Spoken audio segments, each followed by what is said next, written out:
नमस्कार, आप देख रहे हैं इंडिया न्यूज। आपके साथ मैं अभिषेक पांडे। बुलेटिन की शुरुआत बड़ी अहम जानकारी के साथ करेंगे। आपको बता दें कि कांग्रेस में अब खत्म होगा पार्टी चीफ का इंतजार। ये बड़ी जानकारी आपको दे रही हैं। कांग्रेस वर्किंग कमेटी की बैठक में बड़ा फैसला लिया गया है और अध्यक्ष पद के लिए 24 सितंबर से नामांकन होंगे और 22 सितंबर को नोटिफिकेशन जारी होगा। 17 अक्टूबर को कांग्रेस अध्यक्ष पद के लिए चुनाव होंगे। 19 अक्टूबर को परिणाम जो है वो घोषित किए जाएंगे। ये बड़ी जानकारी आपको दे रहे हैं जो स्पीच सामने आ रही है। तो आपको बता दें कि कांग्रेस को नया पार्टी चीफ जो है मिलेगा और जिस तरीके से लगातार संशय बरकरार थे, लगातार अध्यक्ष पद को लेकर, चुनावों को लेकर लगातार संशय बरकरार थे, तो अब ऐसे में इन तमाम प्रश्नों से जो है पर्दा उठ चुका है और इनके जवाब मिल चुके हैं।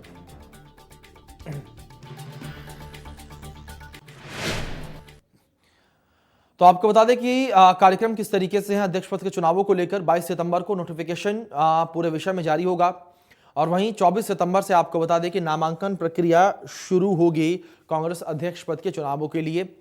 30 सितंबर को नामांकन की आखिरी तारीख होगी। 30 सितंबर तक नामांकन किया जा सकता है। 1 अक्टूबर को नामांकनों की जांच की जाएगी। बड़ी जानकारी आपको दे दें सारी। और 8 अक्टूबर को नामांकन वापस लेने की आखिरी तारीख है और अगर एक से ज्यादा उम्मीदवार हुए तभी चुनाव होंगे। ये जानकारी आपको दे दें। नहीं तो 8 अक्टूबर को आपको बता दें कि अध्यक्ष पद की घोषणा हो जाएगी अगर एक ही प्रत्याशी हुआ तो, और एक से ज्यादा उम्मीदवार होने पर ही 17 अक्टूबर को वोटिंग प्रक्रिया जो है वो अपनाई जाएगी और 17 अक्टूबर को कांग्रेस अध्यक्ष पद के लिए वोटिंग की जाएगी और 19 अक्टूबर को कांग्रेस अध्यक्ष पद के चुनावों के नतीजे घोषित किए जाएंगे और 19 अक्टूबर को यह क्लियर होगा कि कौन कांग्रेस पार्टी का अध्यक्ष बनेगा।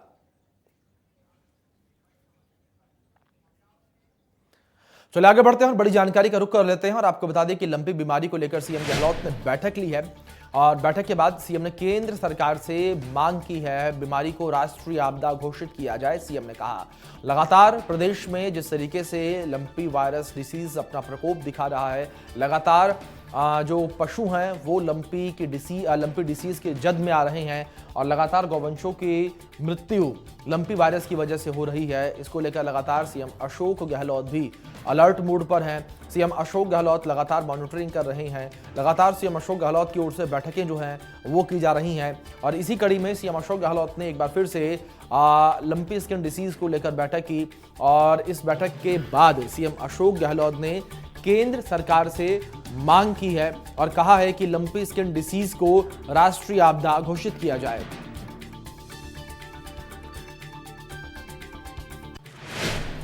तो वहीं जोधपुर की कुमकुम ने अपने 7वें जन्मदिन पर अपने परिवार समेत मुख्यमंत्री अशोक गहलोत से मुलाकात की और बता दें कि सीएम गहलोत के निर्देश पर कुमकुम का पिछले साल मुख्यमंत्री राहत कोष से निःशुल्क कॉक्लियर इम्प्लांट करवाया गया था और आपको बता दें कि इस मुलाकात के दौरान कुमकुम के माता पिता ने सीएम अशोक गहलोत का धन्यवाद अर्पित किया।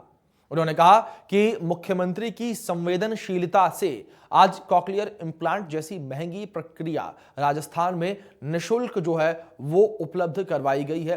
तो ये जोधपुर से अपडेट आपको दे रही हैं। जिस तरीके से जोधपुर के कुमकुम ने अपने 7वें जन्म दिवस पर अपने पूरे परिवार के साथ सीएम अशोक गहलोत से ये मुलाकात की। मुलाकात बेहद खास रही। जिस तरीके से पूरा परिवार सीएम से मिला और आपको बता दें कि सीएम अशोक गहलोत के निर्देश पर कुमकुम का पिछले साल ही मुख्यमंत्री राहत कोष से निःशुल्क कॉक्लियर इम्प्लांट करवाया गया था।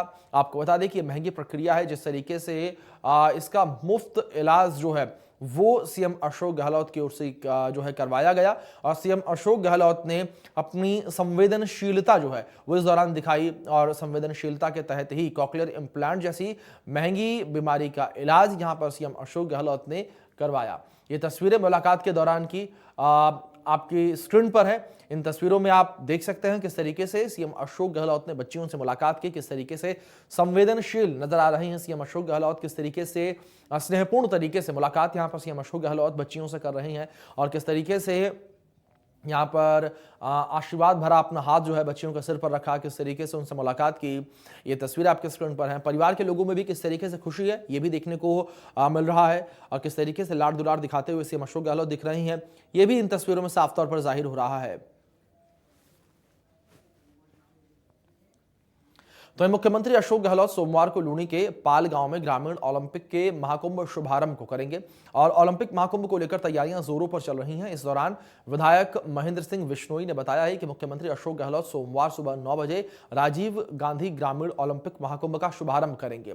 लूनी विधायक बिश्नोई ने अधिकारियों और कार्यकर्ताओं के साथ बैठक की और आवश्यक दिशा निर्देश यहां पर दिए।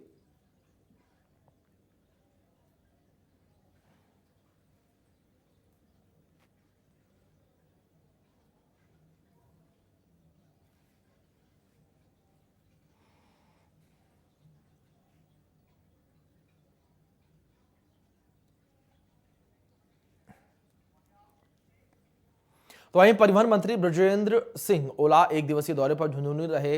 इस दौरान उन्होंने कहा कि प्रदेश में सभी जगह रोडवेज बसों की हालत खराब है। इसके लिए हमारे विभाग की तरफ से नई बसें लेने की योजना बनाई जा रही है। जल्द ही राजस्थान में सभी डिपो में नई बसें लाई जाएंगी। इसके साथ ही उन्होंने कहा कि देश की जनता आज महंगाई की मार झेल रही है। बढ़ती महंगाई से आम आदमी का बुरा हाल है। बढ़ती महंगाई ने आम आदमी की कमर तोड़ दी है। मंत्री ओला ने कांग्रेस कार्यकर्ताओं की बैठक के दौरान रैली में ज्यादा से ज्यादा संख्या में पहुंचकर रैली को सफल बनाने का आह्वान किया।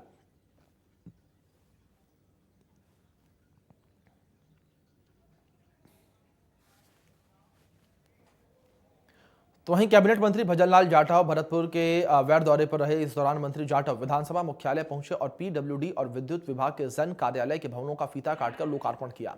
लोक निर्माण विभाग में वैर विधायक ने पौधारोपण भी किया और लोकार्पण के बाद वैर की जनता को संबोधित करते हुए मंत्री जाटव ने कहा कि वैर विधानसभा क्षेत्र की तरक्की करना ही मेरा प्रथम लक्ष्य है। उन्होंने कहा कि वैर विधानसभा को विकास का मॉडल बनाना है और वैर विधानसभा इलाके में बिना किसी मतभेद भाव के विकास कार्य करवाया जाएगा।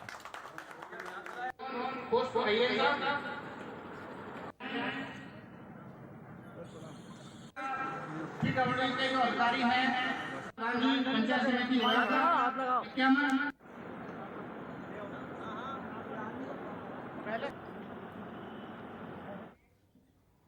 तो वहीं जयपुर में शिक्षा विभाग में बड़ी संख्या में वरिष्ठ अध्यापकों के तबादले हुए हैं। बता दें कि प्रदेश भर के 4,863 वरिष्ठ अध्यापकों के नाम तबादला सूची में शामिल हैं और अगर आंकड़ा बताएं तो 1,041 अंतर मंडल, 516 अजमेर, 323 भरतपुर, 220 बीकानेर, 442 चूरू, 716 जयपुर और 456 जोधपुर। तो वहीं 376 कोटा, 207 पाली और उदयपुर से 506 शिक्षकों के नाम इस सूची में शामिल किए गए हैं।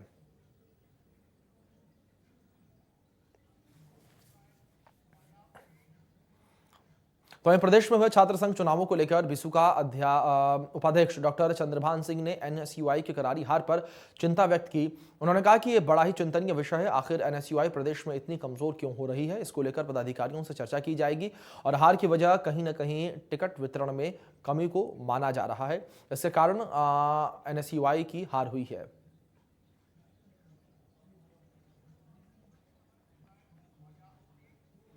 तो बारा के अंता में बाढ़ से प्रभावित इलाकों का दौरा किया जा रहा है। इसके लिए मंत्री प्रमोद जैन भाया और कलेक्टर नरेंद्र गुप्ता के निर्देश पर सर्वे की टीम का गठन किया गया है, जो कि गांव-गांव और घर-घर जाकर बाढ़ पीड़ित परिवारों से मुलाकात करेंगे।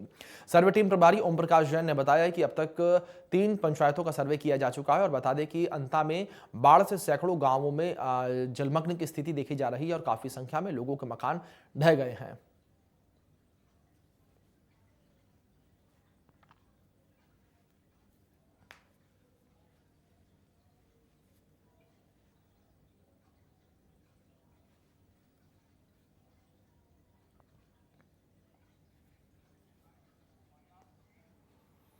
नसीराबाद के लवेरा गांव में एक बच्ची के बचाने के लिए होद में उतरे 4 लोगों की मौत हो गई। बच्ची को डूबने से बचाने के लिए पहले 2 लोग कूदे। उन्होंने बच्ची को बचा तो लिया, लेकिन बाद में दोनों डूबने लगे। लेकिन वहां पर मौजूद 2 लोग और हौद में उतरे और डूबने लगे। जैसे ही इसकी सूचना बाकी गांव के लोगों को लगी तो उन्होंने सभी को आनन फानन में बाहर निकाला और अस्पताल ले गए, लेकिन तब तक चारों की मौत हो चुकी थी।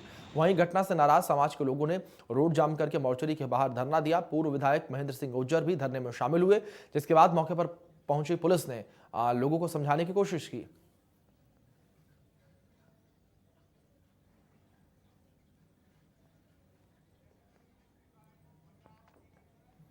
वहीं खबर इस बीच सवाई माधोपुर से, जहां पर पुराने मकान का छज्जा गिरने से हादसा हो गया और छज्जे की चपेट में आने से एक बच्ची की मौत हो गई और एक बच्ची को जयपुर रेफर किया गया और एक का इलाज जारी है।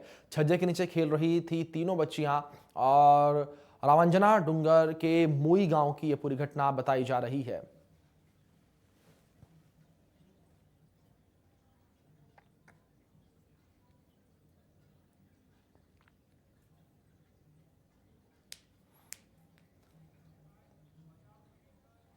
तो नागौर के मेड़ता सिटी में किसान महापंचायत का आयोजन किया गया। इस दौरान किसान महापंचायत को किसान नेता राकेश टिकैत और भारतीय किसान यूनियन के प्रदेश अध्यक्ष राजाराम मील समेत कई किसान नेताओं ने संबोधित किया।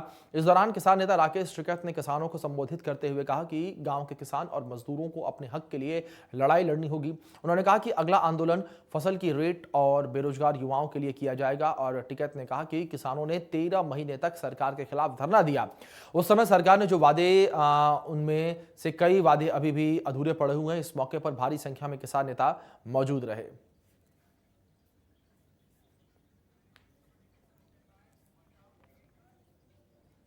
तो वहीं सीकर के रिंगस में लोक देवता भैरू बाबा का वार्षिक छोटा मेला आयोजित हुआ। इस दौरान करीब 1 लाख से अधिक श्रद्धालुओं ने बाबा के दर पर मत्था टेका और भैरू जी मंदिर कमेटी पदाधिकारियों ने बताया है कि वार्षिक लक्खी मेले का शुभारंभ शनिवार मध्य रात्रि से ही हो गया था।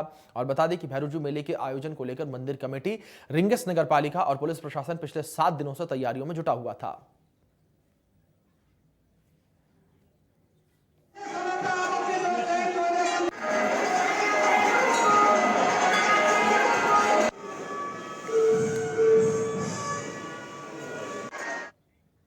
तो वहीं देसुरी कस्बे में हर्षोल्लास के साथ शंभू आरती महाराजा की शोभा यात्रा निकाली गई और शोभा यात्रा कस्बे के राठेलाव से होते हुए मुख्य बाजार से होते हुए आश्रम पहुंचे। इस दौरान ग्रामीणों ने लोकगीतों पर नृत्य किया। इस रैली में भारी जनसमूह मौजूद रहा।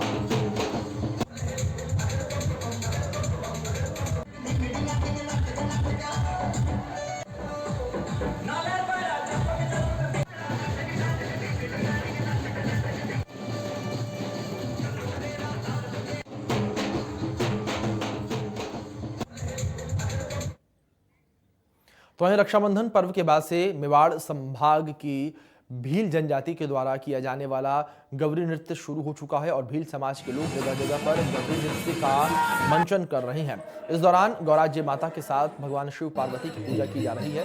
इसी विषय पर आधारित हमारे सहयोगी की खास रिपोर्ट देखें। खेल गौरी राजस्थान के मेवाड़ में इसे अच्छी तरह से मनाया जाता है। 40 दिनों तक इस खेल को खेला जाता है और विचित्र प्रकार की वेशभूषा पहनी जाती है। आप देख सकते हैं अच्छे अलग अलग किरदार होते हैं और इन किरदारों के द्वारा 40 दिन तक इस गौरी के खेल को खेला जाता है। मेवाड़ी भील समाज के लोग होते हैं और ये इस गौरी को 40 दिन तक आप इसको मनाते हैं। आप इसको क्यों मनाते हैं? आपका क्या नाम है? आप बताइए इसको किस तरह आप बोल। मेरा नाम छगनलाल भील है और मैं राजस्थान के रहने वाला हूँ और हमारे यहाँ सवा महीनों गौरी खेलते हैं। ये गौरी हमारे महादेव जी को खुश करने के लिए इसमें सवा महीने हम पूर्ण रूप से नियम और कायदे कानून से रहते हैं। ठीक, इसमें क्या क्या नियम और कानून?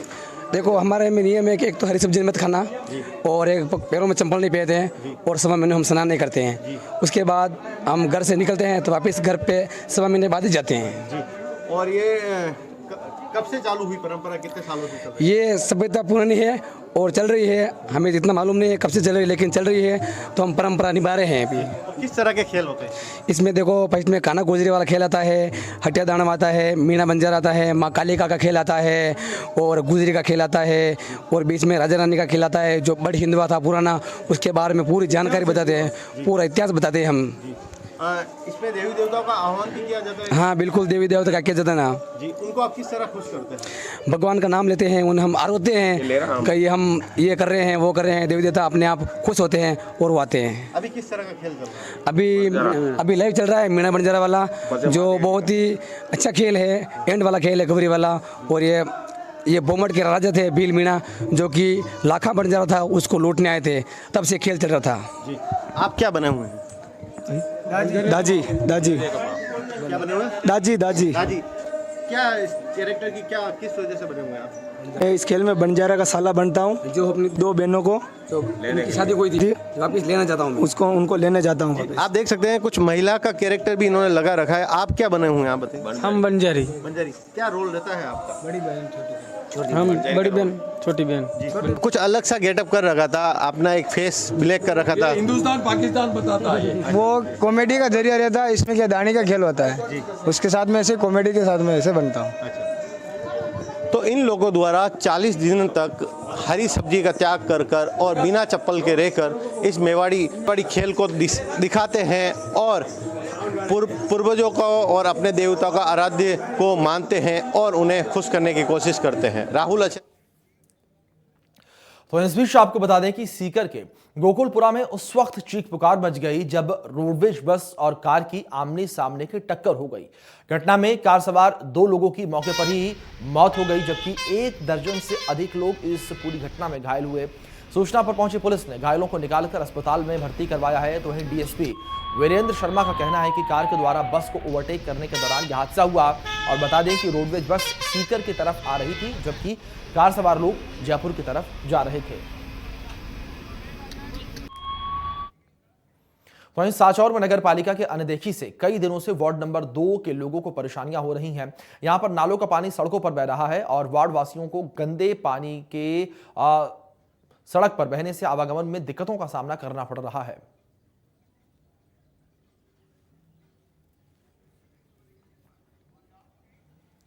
अतिरिक्त पुलिस महानिदेशक ADG Biju George Joseph Alwar के नीमराणा थाने पर पहुंचे। इस दौरान नीमराणा पुलिस थाने में एडीजी को गार्ड ऑफ ऑनर दिया गया। तो वहीं गार्ड ऑफ ऑनर के लिए बनाई गई पट्टी और घेरे को लेकर एडीजी ने नाराजगी जताई और कहा कि समुचित प्रक्रिया अपनाएं। एडीजी ने थाने का निरीक्षण करके अधिकारियों के साथ प्रदेश के बॉर्डर एरिया और एनसीआर से सटे क्षेत्रों में अधिकारियों की धरपकड़ के प्लान पर चर्चा की।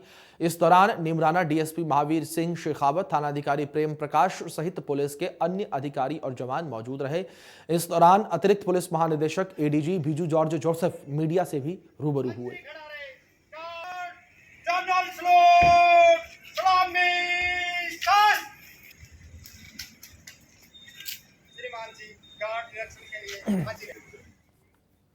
तो वहीं सुमेरपुर में राजस्थान सरकार और ग्राम विकास अधिकारी संघ के समझौते को लागू नहीं करने का मामला तूल पकड़ता जा रहा है। प्रदेश भर में ग्राम विकास अधिकारियों के द्वारा सरकार के खिलाफ जन आक्रोश आंदोलन चलाया जा रहा है। बता दें कि सरकार की तरफ से कदम नहीं उठाने पर सुमेरपुर ब्लॉक के पदाधिकारियों ने एमएलए जोराराम कुमावत को ज्ञापन सौंपकर सरकार पर दबाव डालने की मांग की। इस दौरान उप शाखा अध्यक्ष भगवत सिंह राठौड़ समेत तमाम कर्मचारी मौके पर मौजूद रहे।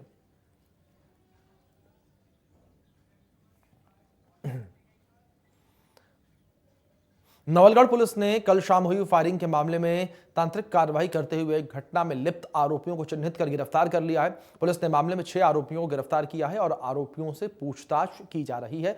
थानाधिकारी सीआई सुनील शर्मा ने प्रेस कॉन्फ्रेंस करके इसकी जानकारी दी।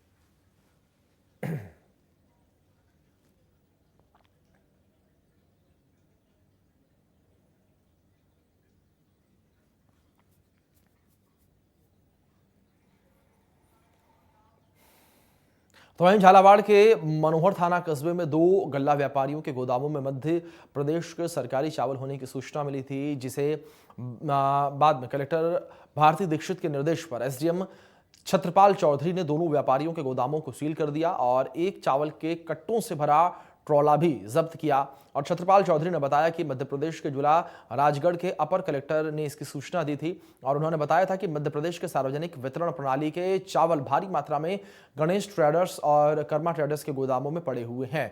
तो वहीं कुछ गाड़ियों के बेचने के लिए भी लोड हो रही थी। तो वहीं मामले की आगे की कार्रवाई की जा रही है।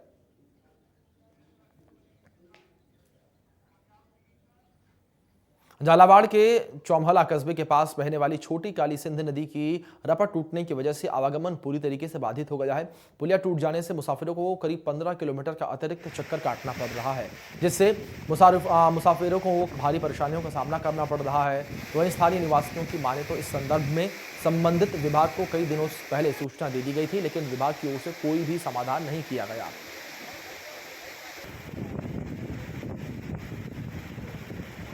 वाहन जो है वो उनका मतलब 2 पहिए वाहन भी हाथ से निकालने पड़ रहे हैं सर। इस जगह से देखा जाए तो 4 पहिए वाहन निकल नहीं रहे हैं, तो 20 से 25 किलोमीटर की डिस्टेंस दूरी तय करने के बाद में वो रावतपुरा आता है। 5 दिन हो गए हैं सर। अभी जो बीच में बारिश ज़्यादा हुई थी उसके वजह से ये पुलिया का ये हाल हुआ। अधिकारियों को अवगत कराया सर। अधिकारी उन्होंने भी निरीक्षण करने के लिए यहाँ पर आए थे, बाकी उनके तरफ से कोई संतुष्ट भरा जवाब नहीं है ना। तो वहीं दूदू के नरेना इलाके में पुलिस ने पॉस्को एक्ट में वांछित आरोपी को गिरफ्तार किया है और पुलिस आरोपी की तलाश में जगह जगह पर दबिश दे रही है, लेकिन वह हाथ नहीं आ रहा था। लेकिन बाद में एसपी मनीष अग्रवाल के निर्देश पर एसएसपी दिनेश शर्मा द्वारा टीम का गठन किया गया। उसके बाद आरोपी सुरेंद्र को पकड़ा गया और नरेना थाना के एसएचओ हनुमान सहाय यादव ने बताया कि फरियादी ने 18 अगस्त को रिपोर्ट दर्ज कराई थी। उसकी नाबालिग लड़की को घर से भगा ले गया और बाद में रेप किया। पुलिस ने कुछ दिनों के बाद नाबालिग लड़की को दस्तयाब कर परिजनों को सुपुर्द कर दिया था, लेकिन वह आरोपी फरार हो गया था। भरतपुर में मथुरा गेट थाना क्षेत्र में एक 16 वर्षीय किशोर का शव मिलने से सनसनी फैल गई। शव की सूचना मिलने पर पुलिस ने शव को जिला अस्पताल की मॉर्चरी में रखवाया। इसके बाद शव का पोस्टमार्टम करवाकर शव परिजनों को सौंप दिया गया। फिलहाल पुलिस घटना के अनुसंधान में जुटी हुई है। उदयपुर में पुलिस ने अवैध हथियारों को धरपकड़ अभियान के तहत एक आरोपी को पकड़ा है। साथ ही 4 पिस्टल, 70 राउंड, नकली नोट और 330 ग्राम ड्रग्स बरामद किए गए हैं। ड्रग्स की कीमत 1.5 करोड़ रुपए बताई जा रही है। बता दें कि उदयपुर पुलिस शहर को नशा मुक्त करने के लिए होटलों पर लगातार छापेमारी कर रही है और पुलिस अधीक्षक विकास शर्मा ने एक स्पेशल टीम का गठन भी किया है।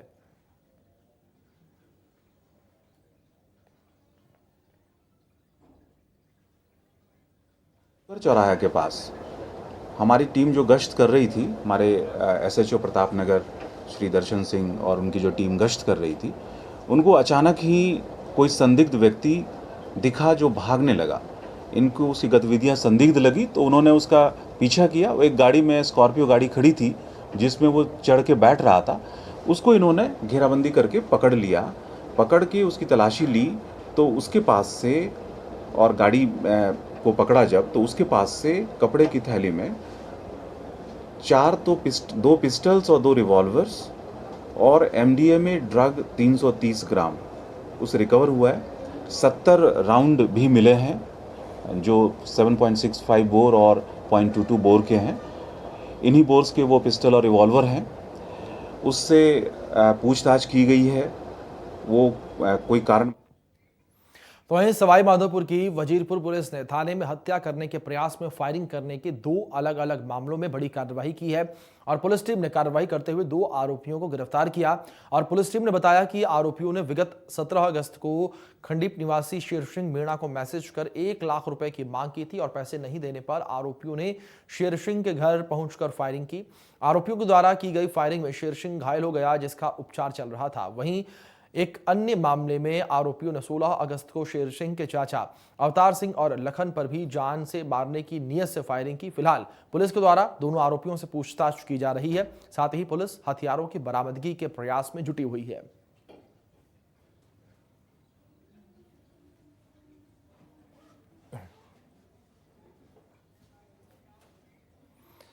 चलिए, इसी के साथ फिलहाल हमारे विशेष कार्यक्रम 33 जिले 33 खबर में इतना ही। तमाम बड़ी अपडेट्स के लिए आप बने रहें इंडिया न्यूज के साथ। धन्यवाद।